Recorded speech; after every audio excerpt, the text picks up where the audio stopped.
Here then, I thought, was an opportunity to do something useful. Perhaps I could write a book that brought together all the scattered wisdom on how to know the self.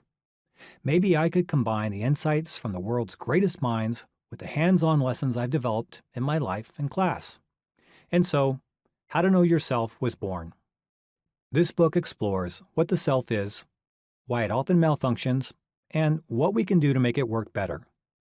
We'll investigate what's going on behind the scenes of our ordinary awareness. We'll explore the mysteries of energy, language, consciousness, and free will.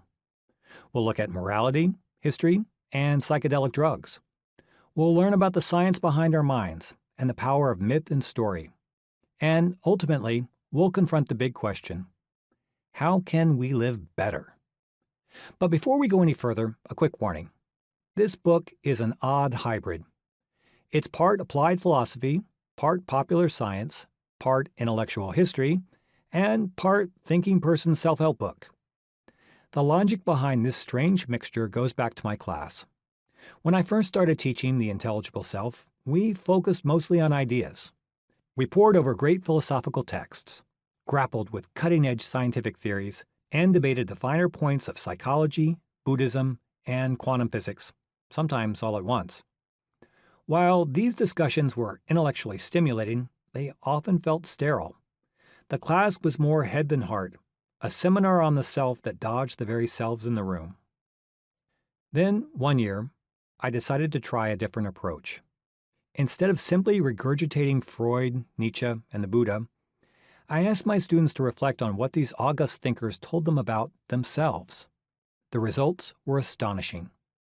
Suddenly, the course came alive with personal stories, psychological insights, and confessions. Friedrich Nietzsche wasn't just some 19th century grouch. He became a mirror for grappling with their own moral hang-ups. Sigmund Freud wasn't just a guy with a mother fixation. He became a crowbar for unpacking their inner conflicts. The class transformed from a dry academic exercise into something messy, raw, and deeply meaningful. This book takes a similar approach. We're going to start with some esoteric scientific topics like energy, entropy, and evolution.